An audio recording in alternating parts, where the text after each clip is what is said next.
ବୁଝାଇ କହୁଛୁ ଆମେ ପୋଷଣ ବିଧାନ। ଭାତ ରୁଟି ଚୁଡ଼ା ସାରୁ ଆଳୁ କନ୍ଦମୂଳ ଶରୀରକୁ ଶକ୍ତି ଦିଏ ତ ଶ୍ୱେତ ସାର। ଏ ଶୁଣ ଏ ଶୁଣ ଏ ଶୁଣ ଶୁଣ ଶୁଣ ଶୁଣ ଶୁଣ ଦେଇ ମନ ବୁଝାଇ କହୁଛୁ ଆମେ ପୋଷଣ ବିଧାନ।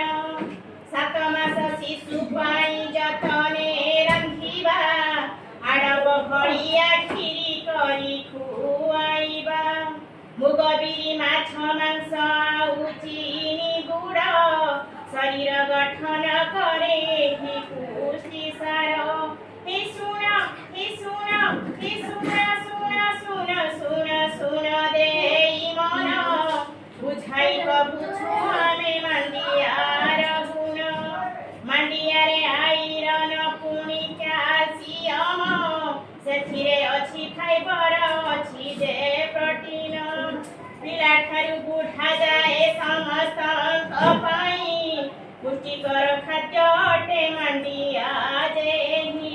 ହେ ଶୁଣ ହେ ଶୁଣ ହେ ଶୁଣ ଶୁଣ ଶୁଣ ଶୁଣ ଶୁଣ ଦେଇ ମନ ବୁଝାଇ କହୁଛୁ ଆମେ ପୋଷଣ ବିଧାନ।